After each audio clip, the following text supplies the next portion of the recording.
Salut la compagnie. Bon, fallait bien que ça s'arrête à un moment donné, et ça y est, c'est fait. La série de victoires du Paris Saint-Germain s'achève face à Reims, avec un match nul dans tous les sens du terme, un partout, un match qui me fait criser honnêtement. Alors, je sais qu'il y a quelques jours de ça, il y a eu le match du Paris Saint-Germain contre Girona, et j'avais dit qu'il y avait quand même des circonstances atténuantes, que j'étais quand même satisfait du résultat, et c'est vrai que globalement j'étais satisfait de la façon dont l'équipe avait joué, même si c'était frustrant de voir aussi peu de réussite devant les buts, et en fait là on a retrouvé un Paris Saint-Germain qui était tout autant en difficulté devant le but, alors même si là du coup il n'y a pas eu 25 tirs, il y en a eu que une dizaine, il y a quand même eu une énorme domination du Paris Saint-Germain, parce que on finit avec quasiment 80% de possession de balle, c'est incroyable. Reims, après ils ont mis un but au bout de 9 minutes, et l'équipe de Paris n'a fait que courir après le score pendant 80 minutes, enfin pendant 50 minutes, à peu près 60 minutes, et ça a été dur, et ça a été frustrant pour plein de raisons. Alors déjà, quand on voit la compo de l'équipe, c'était vraiment inquiétant,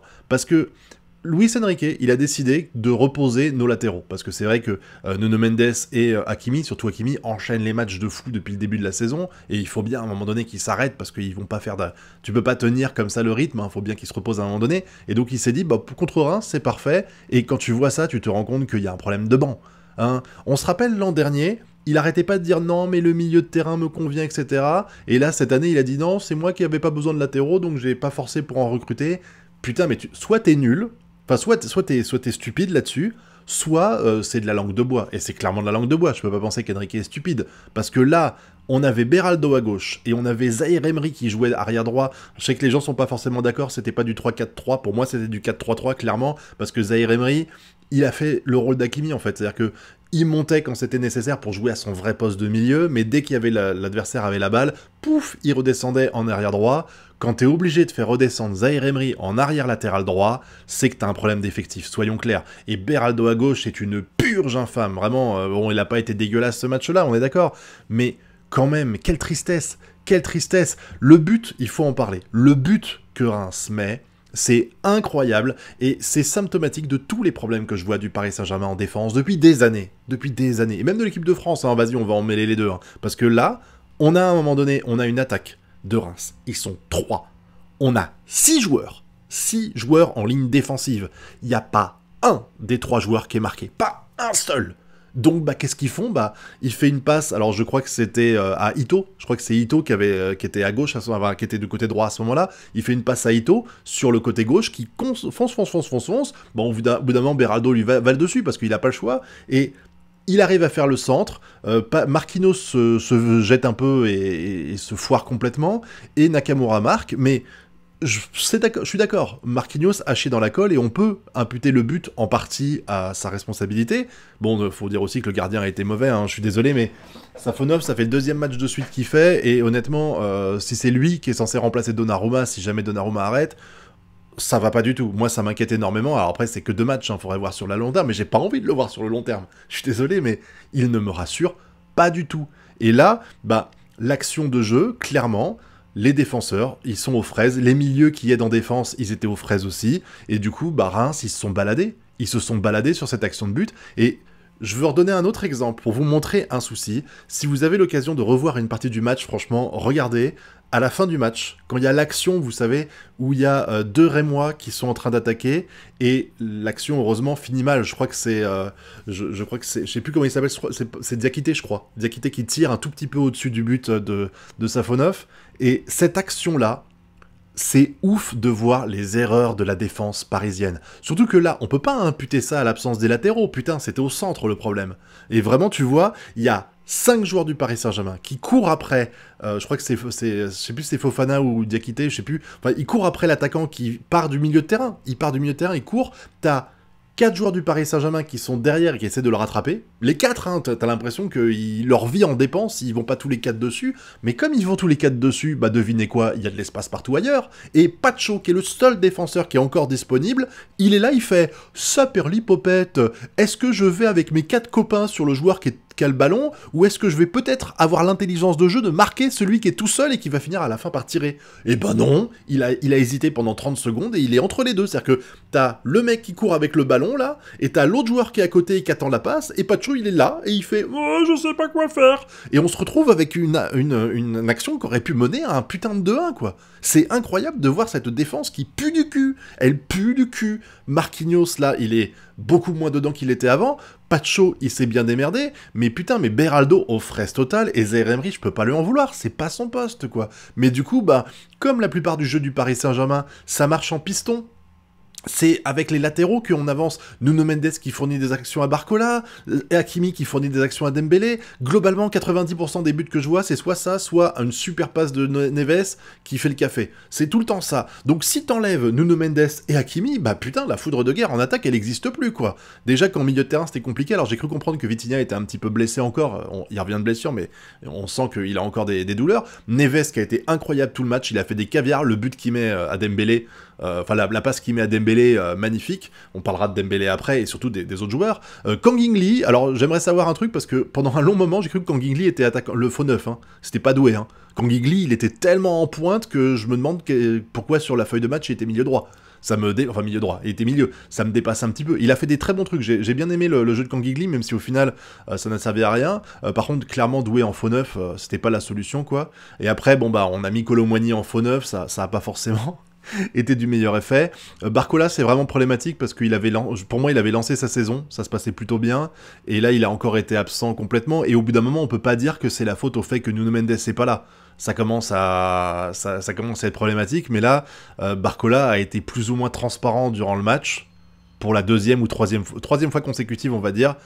Ça fait beaucoup, et on peut pas imputer ça en permanence au fait que le latéral l'aide pas. Même si c'est clair qu'il a pas été aidé dans ce match, parce que, encore une fois, je trouve que, bah, on a dominé 80% de possession de balle, on tire pas, putain, on tire pas. Mais le vrai problème, c'est surtout que j'ai l'impression que tous les joueurs sont passifs, et ce qui est la preuve de tout ça, c'est le but que met Dembélé. Parce que, en fait, l'action de but... Alors, il y a eu pas mal de centres qui mènent à rien, parce qu'il n'y a aucun attaquant parisien qui est sur la trajectoire du ballon, c'est incroyable de voir ça, mais l'action de Neves, il fait un centre qui est un peu fuyant, hein. Il est à deux doigts de sortir sur le montant gauche du gardien.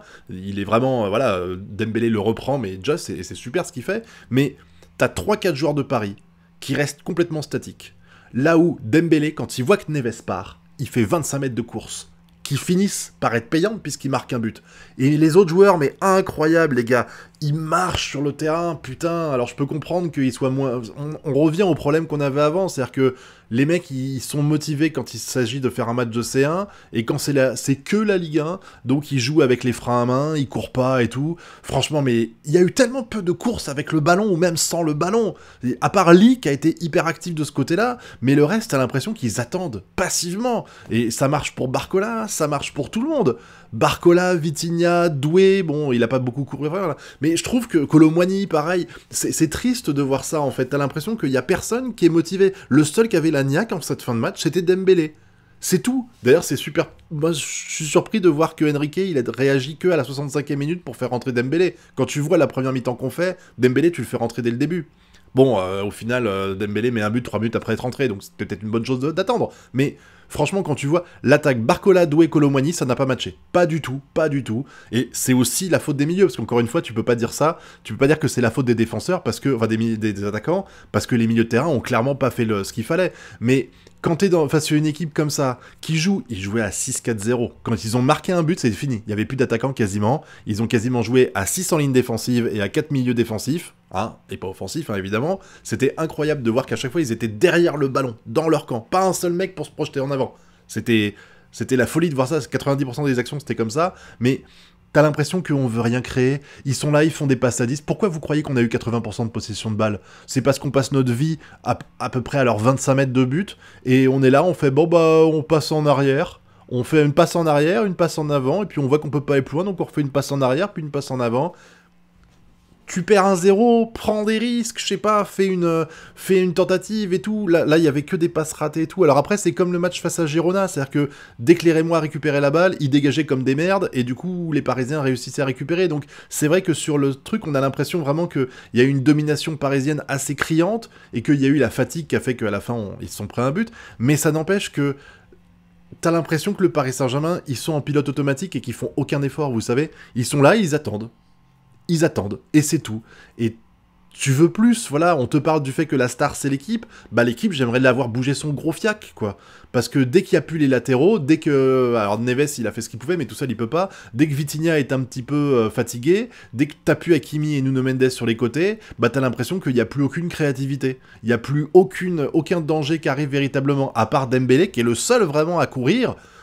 Moi je trouve ça vraiment... Ali aussi qui a couru un petit peu en début de match, hein, soyons clairs, mais... moi, ça me fait beaucoup de peine, parce que vraiment, je me dis, la saison, tu l'as fini comment? Hakimi, il se blesse, on fait comment? On va avoir Zaïre Emery en latéral droit toute la saison? C'est ça? Hein? Parce que là, Doué, il s'est blessé, c'est qui le prochain faux neuf que tu vas mettre maintenant? Parce que là, c'est fini, il n'y a plus que Kolo Muani. Tu viens de... T'as perdu Ramos, t'as perdu Asensio, tu perds Doué, on sait pas combien de temps encore au moment où je tourne la vidéo. Bah du coup, il reste que Kolo Muani, et Kolo Muani en buteur, putain, franchement, c'est désespérant, quoi.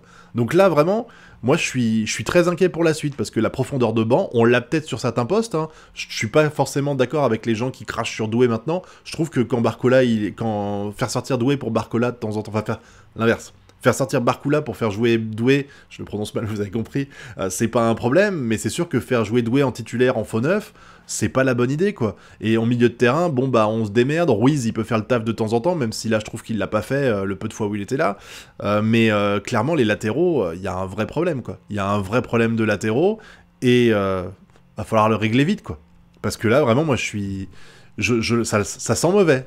Honnêtement, ça sent mauvais pour la fin de la saison. On est un peu tôt pour en parler, mais ça sent mauvais pour la régularité. Je rappelle qu'il y a 36 matchs à jouer dans une saison, je crois, un peu plus. Ouais, c'est ça, 36, je crois. Donc, faut réussir à les jouer. Et pour les jouer, il faut un effectif. Tu joues pas avec 11 titulaires. Il faut des remplaçants derrière. Et là, ce match-là, pour moi, est la preuve qu'il y a un véritable problème de latéraux. Pourquoi tu mets pas Marquinhos à droite ? Ça me dépasse, mais Marquinhos à droite. Après, peut-être que t'avais plus de défenseur central à niveau, parce que t'avais mis Beraldo à gauche, Pacho au milieu. Bon, si, tu pouvais mettre Skriniar éventuellement, je sais pas s'il est blessé ou pas, mais voilà, mais pourquoi tu perds Zaïre Emery à droite? C'est vraiment une erreur. Autant Zaïre Emery, il peut véritablement... Quand Hakimi fait des montées comme ça, Zaïre Emery a l'habitude de permuter avec lui et de prendre sa place en défenseur. Mais c'est toujours temporaire, c'est-à-dire qu'il va l'avoir pendant 2 minutes à ce moment-là, 1 minute à l'autre moment et tout, mais c'est pas grave, Hakimi il peut monter, il a conscience qu'il y a un joueur en qui il peut avoir confiance derrière pour prendre son poste le temps qu'il fasse la montée et qu'il combine avec Dembélé ou autre joueur. Et puis derrière, quand l'action est terminée, Hakimi il redescend et Zaïre Emery peut reprendre sa place, c'est pas un problème. Mais Zaïre Emery 90 minutes en arrière droit, je suis désolé, ça se voit qu'il y a un problème. Ça se voit que c'est pas son rôle et c'est super triste, quoi. Vraiment, dans ce match-là... On fait un partout, c'était tendu, on aurait pu en mettre plus, c'est clairement, mais autant j'avais dit que ça aurait été un miracle si Girona avait réussi à tenir le 0-0, vraiment je trouve que c'était miraculeux que Girona arrive à tenir le 0-0, contrairement à ce que disaient les gens, non c'est clairement, Paris aurait pu en planter 2 ou 3, ça aurait pas été un hold-up, là ce match-là, il tente même pas, il tire pas, je vous dis, il y a eu 24 tirs je crois, ou 25 tirs face à Girona, là on en a eu 11. On en a eu 11 et 4 cadrés. Vraiment, ils tentent même pas. Ils sont là, ils tentent pas. C'est triste. Vraiment, c'est triste. J'ai l'impression qu'ils ont peur, en fait.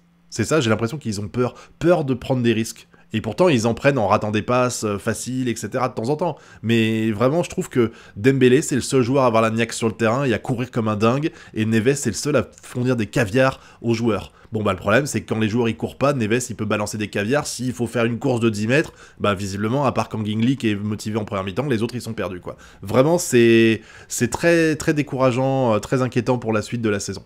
Voilà, donc je pense qu'il va falloir essayer de régler ça. J'espère déjà que Ramos va revenir bientôt, parce que moi j'avais confiance en Ramos, vraiment. Et j'espère aussi qu'ils vont faire l'effort d'acheter un latéral droit pendant cet hiver. Il y en a besoin d'un pour réussir à compenser quand Hakimi n'est pas là. Et puis s'il peut jouer au centre aussi de temps en temps, parce que Pacho Marquinhos, ça tiendra pas la saison, et j'ai pas confiance en Beraldo non plus. Puis à gauche, quand Hernandez reviendra avec Nuno Mendes... Ouais, tu me diras, Hernandez reviendra, il pourra jouer défenseur central, mais il pourra aussi aider à gauche pour Nuno Mendes, ça ira mieux quand on en sera là, mais pour moi, le latéral droit, là, on en a besoin. Plus qu'un buteur, les gars. Plus qu'un buteur, parce que je vous dis, Ramos y reviendra, et j'ai confiance en Ramos.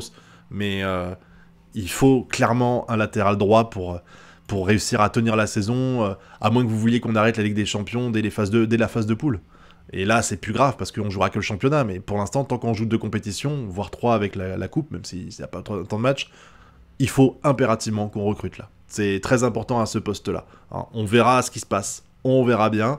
Voilà, dites-moi ce que vous avez pensé de ce match hein, dans la zone commentaire. Est-ce que vous êtes satisfait? Est-ce que vous êtes frustré?